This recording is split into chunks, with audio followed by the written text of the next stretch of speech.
possible that not every job has to be in the office. That's true. That's true. And so just supporting moms more, maybe more companies also thinking about either having childcare. I had the opportunity to intern with the United Nations at a point when I was doing my master's, and I was expecting my first child. Then, the first thing they showed me was the sick bay where I could rest if I needed to.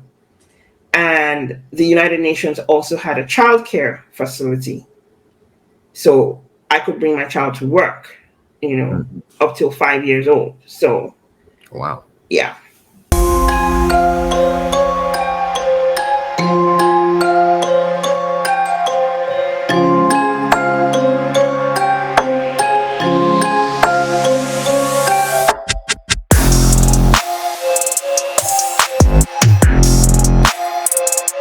Awesome, everybody. Welcome back to another episode of It Is What It Is podcast. I am your host, Cody Kelly. Look, I'm super excited about this episode because we have an amazing guest. We're talking about building wealth, helping clients, and even really empowering women. We have the wealth strategist, Omolola. I know.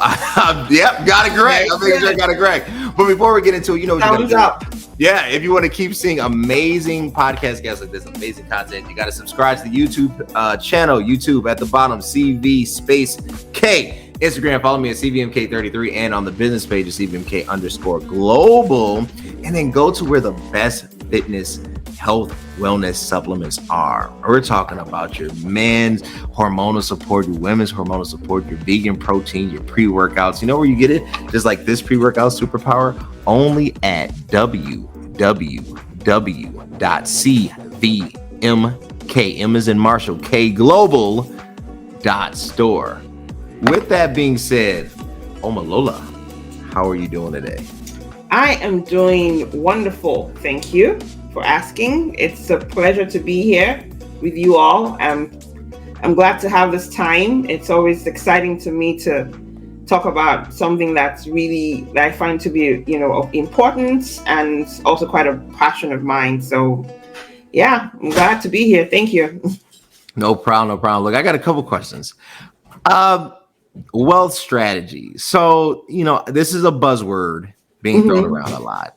And it means a lot of different things to a lot of different people. So specifically, when you say you are a wealth strategist, what do you specifically mean? Very, very simple. I walk people through different types of strategies that I hope they will be educated enough to make informed decisions about their money. So in the process, what I'm hoping to achieve is, one, you become educated so that in the journey, I'm not just telling you do this, but you know why you are doing it, and you know if it's relevant to your situation. So there has to be some educational component going on, and it's strategic to you and your needs, such that when we go to you're talking about fitness and all that just a minute ago. Yeah, it's not one size to everyone. What my needs are totally different from what your needs are. So the same way when it comes to finances and how we structure our businesses and our personal lives, what's going to be good for you will not be what will be good for me. My goals may be different. Maybe what I want to do is make sure that I'm 50 and I can travel the world. So I'll put up a strategy together to see you walk that path. So that's what it means to me, educating and working together in creating the lifestyle that you want. So this educational piece, so that's interesting, and I'm glad you clarified that. This educational piece, I'm assuming it kind of goes like, hey, look, I'm this and this age, I make $2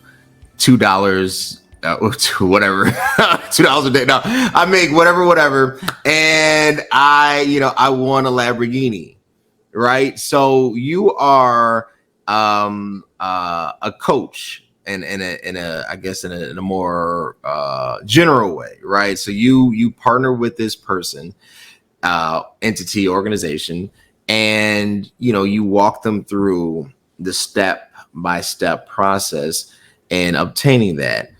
Do you find it difficult to, because I'm sure there has to be a real trust aspect to it, right? Because a lot of times, Most definitely. I said this, and I had another podcast. I said what happens is when anybody does anything, if there's any overlap, you automatically get thrown into the category of this, right? Instead of appreciating the nuance of it. So when you're trying to differentiate yourself from the others, and trying to differentiate yourself from financial advisor, how do you go about creating that brand difference? Okay, very fun, great question. Thank you so much for that. I really it's really simple. For me, I'm able to tap into my inquisitive nature. My background is law, Oh, wow. so I'm able to look for information and ask questions that most people will not think of asking for, because I'm just trained to do that. So that in one regard, that's where I'm very different from a financial advisor, and that's where the strategy comes in when I'm doing work with folks. And another aspect of it is that I believe a lot in partnerships. So I have various partnerships stemming different facets of what you would call the financial journey that a traditional financial planner be may not be aware of or cannot avail themselves of. So I'm not steering someone in a particular direction. I'm saying to you, I want to get to know you. And when I get to know you and understand what your journey is, I can show you different strategies that could work for you and with you on that journey. Still maintaining the very critical piece of wealth building, which is compounding. Am I making sense? Yeah, I'm starting to put it. I'm starting to put it together. So it's through the partnerships, and I think that's the key. It's so I always say like this is a great comparison.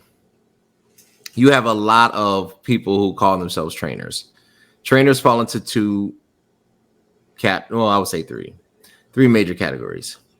Starting off, not certified, what I would call the general. More specifically, certified, working in and out of a club, trying to establish their own brand, what I would call not the advanced, but let's say tier, right? And then you have what I call a tier 3, competes, been in shows, been sponsored, maybe, have some type of whatever product out, but really case by case because of the partnerships and the experience. Tier 3. Very few trainers get to tier 3. Most ones stop at 2. Most 2s never become 3s because of the dedication, the time, the sacrifice, the discipline. And then if they, either kind of fall into, I just want to be a part of the educational component, become a dietitian or something of that, instead of actually taking it up to the next level, because they realize the next level is not really based off of wellness as it is optimization. So you're what you would label yourself as tier 3. You're in that I compete, stayed on stage, right? Why is that important? Like, if I just want to not live off Social Security, why do I need somebody so specific and so advanced? Why is your skill set so needed? You're asking I love your questions. It's amazing. My skill set is needed because everybody's lifestyle is so different, but we're all using probably the same finances and are not aware of other types of ways to grow money that exist. So you mentioned Social Security. A lot of us depend on that as our source for retirement. But if we are really going to be real with ourselves, we don't, when you and I get to that age, we're not sure if we will still have Social Security. True. If we want to be factual. So that means you need people who will take more time to look at at what we're offered within our community and see what other people are doing that we could bring to mainstream and have them also have a piece of that to grow that financial bucket that they can. That is why you need someone who can strategically plan what you would need for the type of lifestyle that you want, and just very quickly, I want to say something because you really touched on something very early on when you talked about the health and the fitness products and all that. Many times in our lives, we have these issues coming on in our bodies because we're not taking care of certain stressors. Mm-hmm. One of the main stressors that we do have is finances. And what I offer folks is I don't care where you are. In some instances, yes, I can be the coach because a lot of people need to change their mindset and understand that money is energy that flows. Yeah. There's enough for everyone, but how you are going to have yourself be part of that, we have to change the way you're thinking about money in the first place. If you keep saying to yourself, oh, this is too expensive, this is not, I can't afford this, you're telling yourself in every instance of your being that you're not enough. So in that regard, you can keep working, but you keep living paycheck to paycheck. So yes, there is an element of coaching in it, and I can help in that. But then taking that further, there are folks who have taken time to understand money. They know about stocks. They know about some little things, but then somewhere they just keep saying to themselves, how are these people doing this? They're doing more. What else are they doing? Mm-hmm. So that's where I can come in to teach you what else they're doing. What's up? I'm super pumped. Just got done with another workout. It's your boy cvmkglobal.store. Connect me on Instagram and on the business page at cvmk_global. You know how I get through it. You know how I get that pump looked. Best pre-workout on the market. www.cvmkglobal.store. And then you can now decide, is that for me? Is that the place I want to go? My central goal here is I'm not a numbers person. And if you notice, I'm not coming at finances from a numbers point of view. Yeah. But I believe in wholesome living. I believe health is wealth. And I believe wealth can help you sustain your health. That's true. That's true. Hey, that's true. It's better to have money and buy something than not have. No, you're right about it. So for me, what's that healthy lifestyle that you're trying to create? Sure. And how can we move you from just thinking about my Social Security and all that to a much larger and broader way of looking at wealth? Yeah. I like it. So the law background. So it's always interesting. I always say when someone evolves, mm-hmm. they first have a passion, a internal dream, and then they get it, or they get within the vicinity of it, and for whatever reason, they don't stay in a particular field, because if somebody has a law background, then, they become a lawyer, traditionally speaking, right? And then they stay in the aspects of law, either teaching it or working at a, firm or private practice. But then there are others who take it just as a foundational component, that the goal wasn't to be a Supreme Court justice or whatever. The goal was to understand the legalities of this complex world and how I can navigate it through really my focus of, business, entrepreneurship, whatever, wealth attainment, wealth strategy. So for you, why law? Why start there and then make this evolutionary jump? Okay, fantastic. Well, it's very simple. for me, I have always been one who wants to help. I've always been a helper all my life. Sure. And I've always been drawn to the professions that affect social change in a very, very distinct way. So my first passion was actually theater arts. Oh, wow. And that's because when you stand on stage as a character and someone going through that experience sees the evolution of that character and how that character moved from a state of dissolution to one of triumph, you've essentially changed their life just by playing a role. So that's me, just wanting to find a place to help. The same thing with my passion for law. I've always been interested in social justice. I've always been interested in the aspects of law that concern everyday living and everyday lives. And I really take very, very seriously the oaths of being a lawyer, that a lawyer must know something about everything, but not everything about everything. And the oath that you are the holders of the law. And for me, it's not just the laws that we make, but those laws that even guide our lives on earth as human beings. Sure.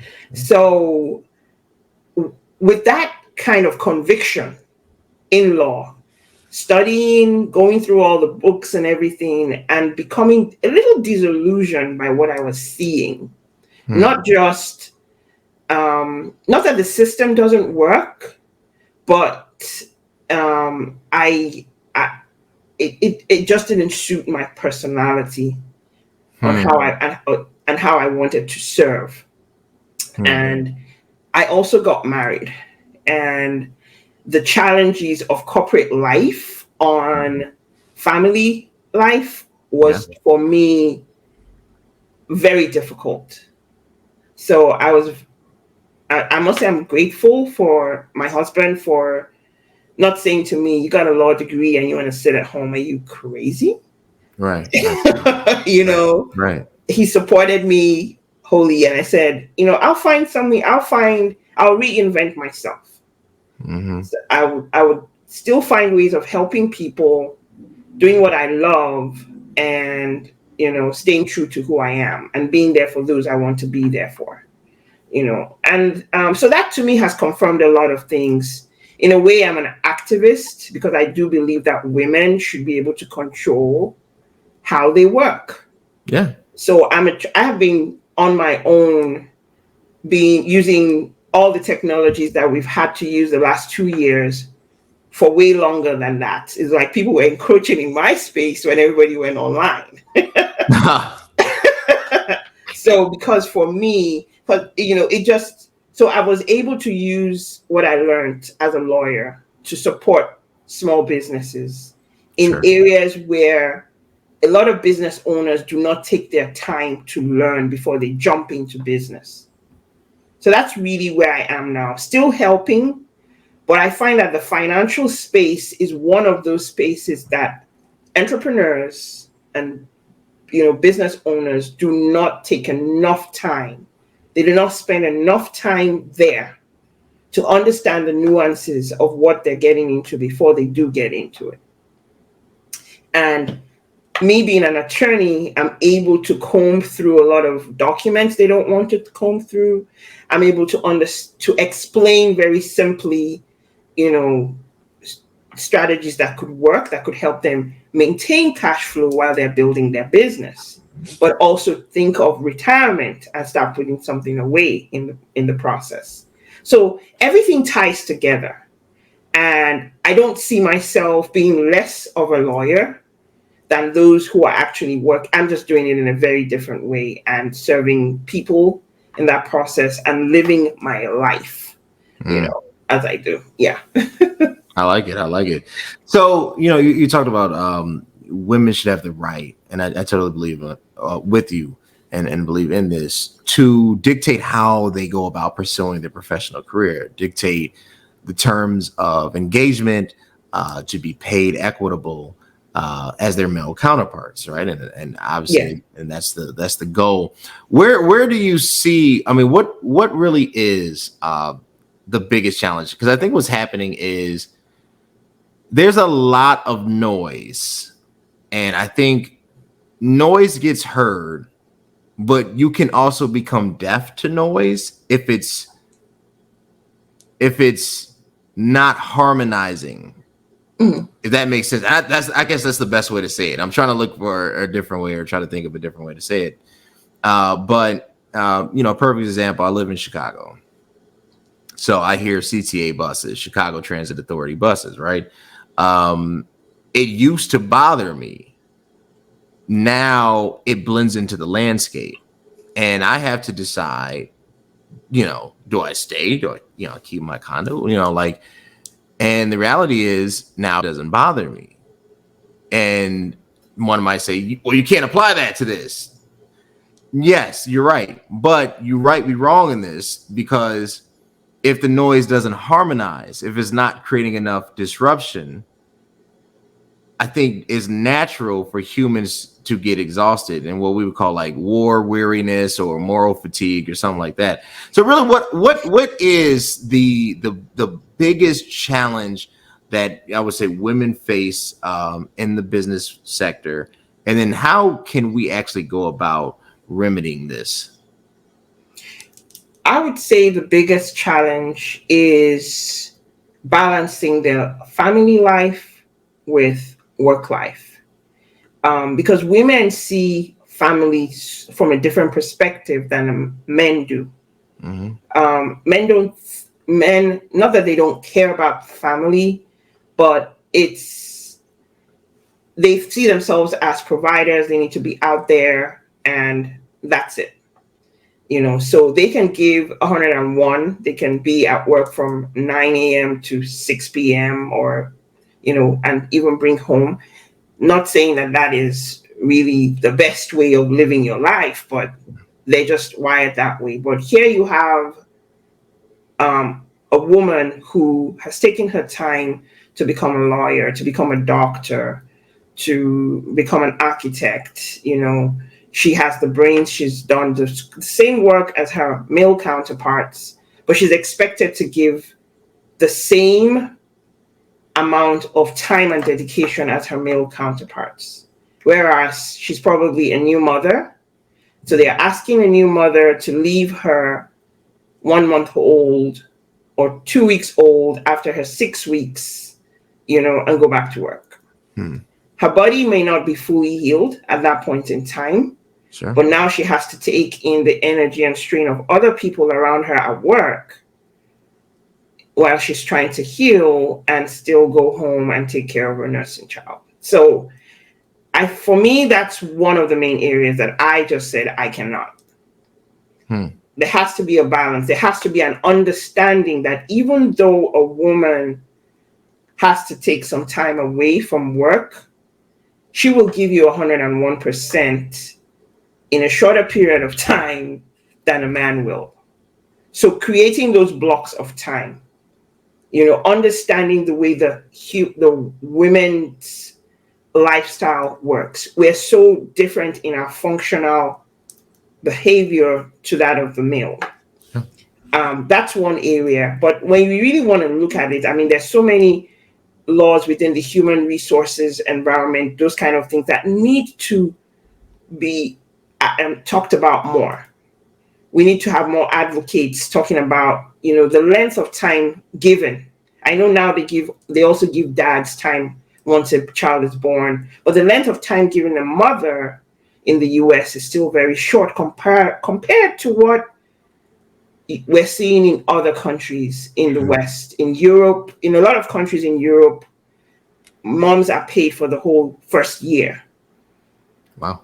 And they don't have to be, and they don't lose their jobs, and then they come back the second year on half pay, So those are some practical things. And I think this idea of women wanting a seat at the table to make these changes, I don't really think that is necessary. I think what is necessary is women making their own table and saying, this is how work-life balance would look for us.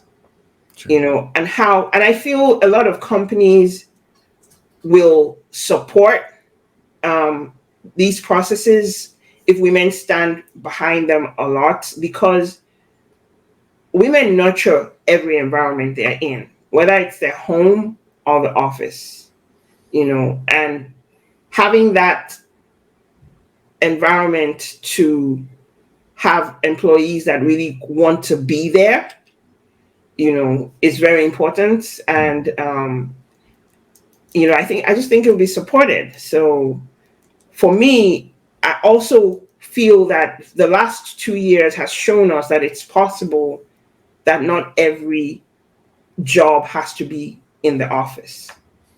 That's true. And so just supporting moms more, maybe more companies also thinking about either having childcare. I had the opportunity to intern with the United Nations at a point when I was doing my master's, and I was expecting my first child then. The first thing they showed me was the sick bay where I could rest if I needed to. And the United Nations also had a childcare facility. So I could bring my child to work, up till 5 years old. So wow. Yeah. Now, I got a follow up to that question, but a word from our. There's a hero in all of us, waiting to be unleashed. All it takes is just that one last push. Activate the hero within with cvmk Global supplements. All natural, steroid free, designed to enhance performance, build muscle, and increase energy. You are unstoppable. You can do this. Become your own hero at www.cvmkglobal.store.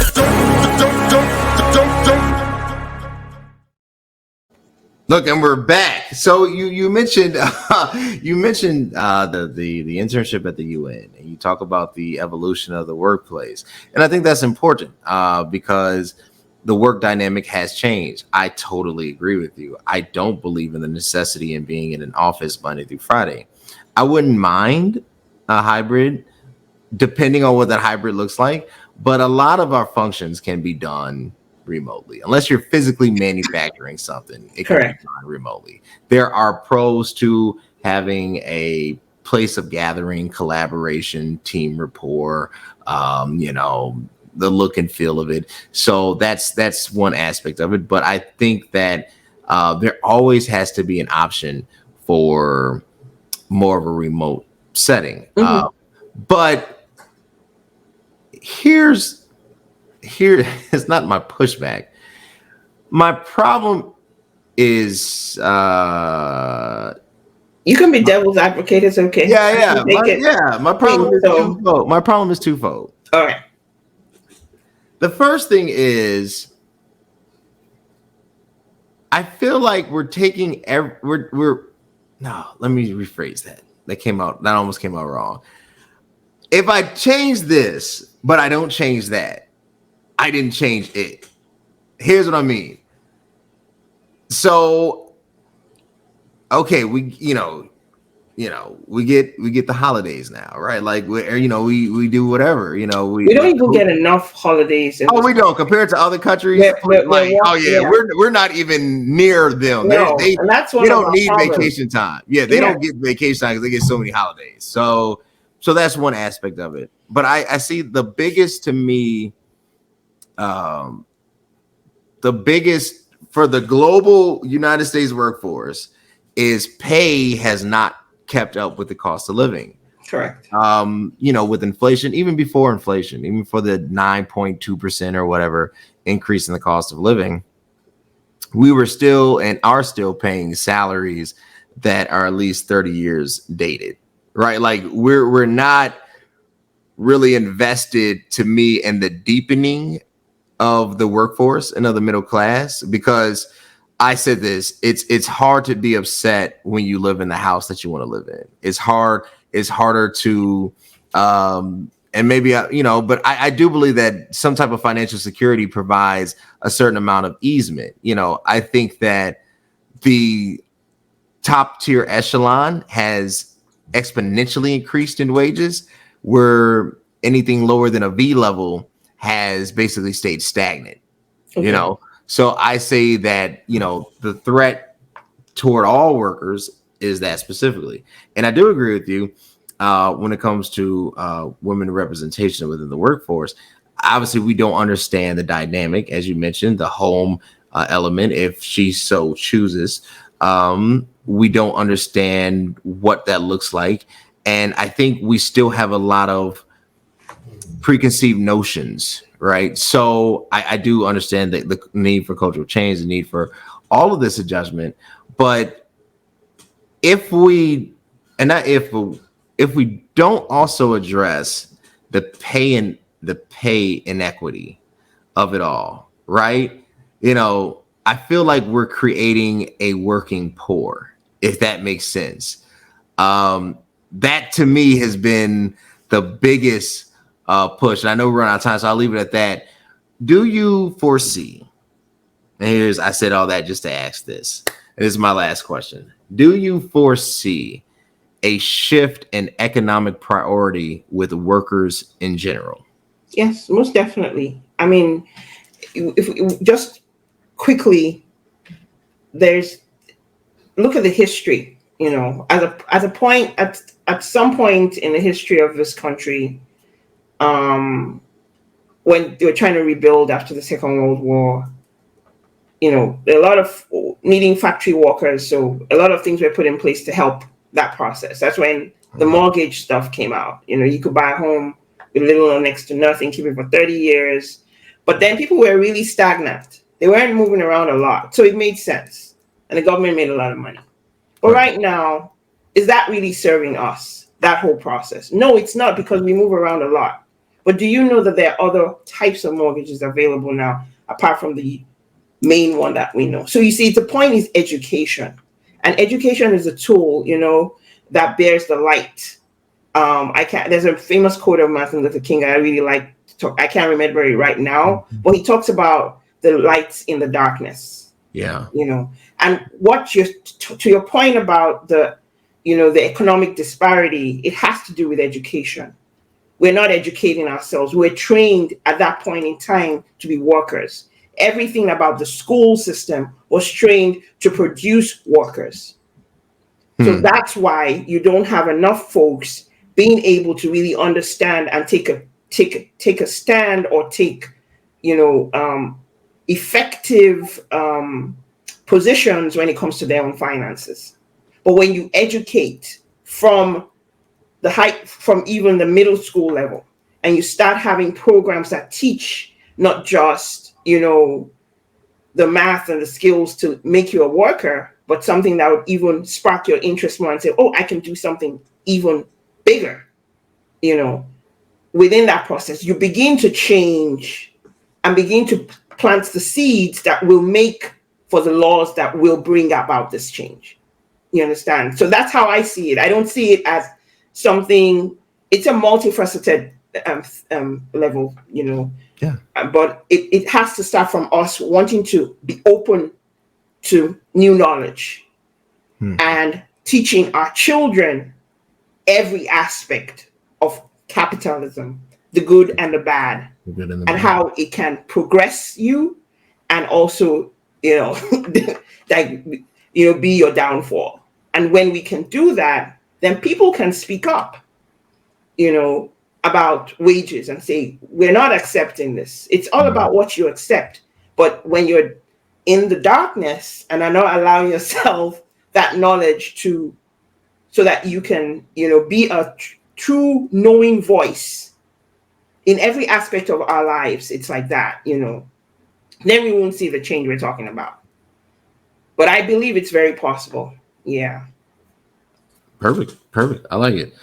Look, I appreciate my guests. You have been absolutely amazing. Omolola, where can they reach you? The people wanted to connect, they wanted to solicit and buy your services and partner with you. Where can they reach you?